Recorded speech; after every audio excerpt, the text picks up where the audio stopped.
In Hollywood, how much of it is about writing your ideas versus writing the ideas of others? I think that in the writer's room, you're usually trying to emulate the voice of the showrunner. So a lot of the times you're trying to write something that's going to be useful for production, useful for the showrunner. And that's most of my experience is working on other people's productions and getting hired to write other people's scripts, at least lately, professionally.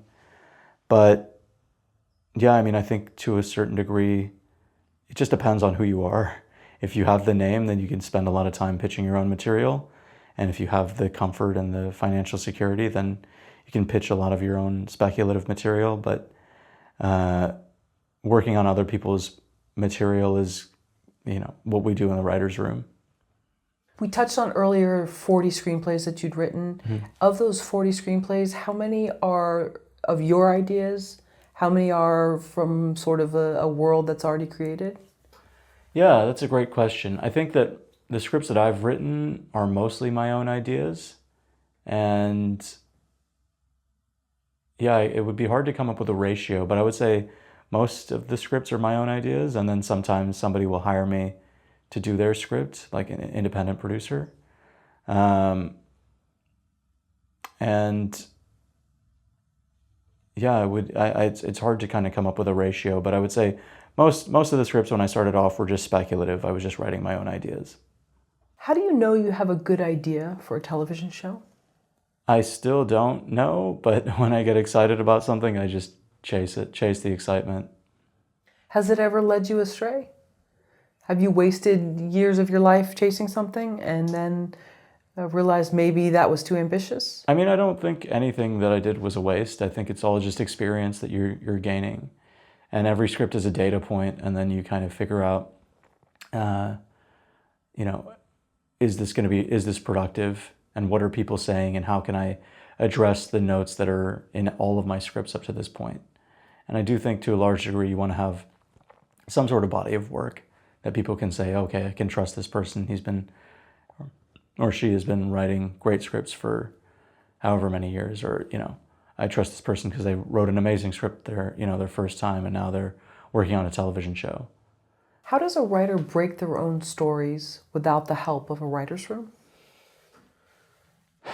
So when you're writing your own story, you, like I touched on it, like I come up with my note cards of what I want to happen in the story, and then I start to organize the note cards into something that looks coherent. I think, you always want to catch somebody's attention early on in the script. And yeah, I think, you might have to figure out a lot of it on your own, and then rely on your friends, rely on your network to see if they can give you good notes. And yeah, I mean, you're just kind of, every journey is different. Once you have the note card and the outline, how crucial is it for you to get feedback from a trusted source before you start to write pages? For me, it's very crucial. I think you want to get feedback early and often, because that's going to save you from rewriting the whole script later on down the road. How did you learn to write a pilot? I think when I was in college, I just sat, and my college roommate wanted to write with me, so we wrote a couple pilots together. And I just had these ideas that I wanted to get out, and I just kind of modeled the successful shows. That was how I wrote my first pilots. And yeah, it was just like pure excitement. And that was the process, really. How much of the world needs to be created first before you start writing the pilot? It depends. I mean, there's no hard and fast rule. The world, I think, is made up of the characters. So if it's, set in the present day, then the world is just the characters. And also, I mean, you want to figure out what the rules of, Big Little Lies, right? The suburban Monterey life, like what does that look like? The ultra wealthy, or if you're thinking about Breaking Bad, that's probably like a middle class American life. But really the world is that he's entering this world of like drug dealers, and he's this kind of stiff high school teacher. So I think it just depends. That's another really hard question for me, because I think there's no hard and fast rules really, as far as every script is different. If somebody's writing a sci-fi heavy script, they should come up with one way that the world is different, and then lean into that and let that factor challenge the character throughout the whole script. That would be my advice. And again, it's not a hard and fast rule. How does the writer end the pilot? You always want somebody to want to know more about your story. So I would say don't make it too big of an ending to where you can't go anywhere from there. But also don't make it anticlimactic, or you want to deliver and give somebody something to look forward to, or maybe even that they have to know what happens next.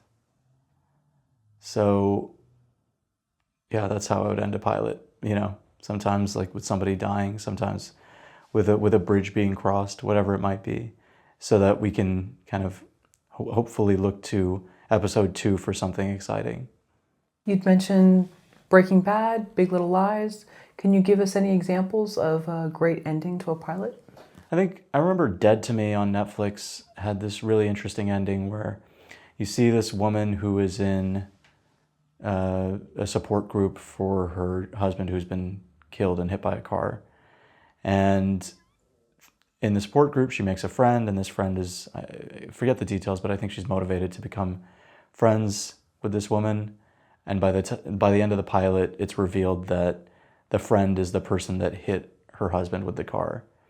And all we see, I think, is a dented, fender or a broken headlight. And it's done very subtly and very quietly, but I thought that was a great way to end a pilot. Does every writer need to know how to write a pilot? Only if they want to work in television. If they want to work in features, they should write features. Or, if they're a writer, they could write poetry or they could write books. You don't have to write a television pilot to be, if you're a writer.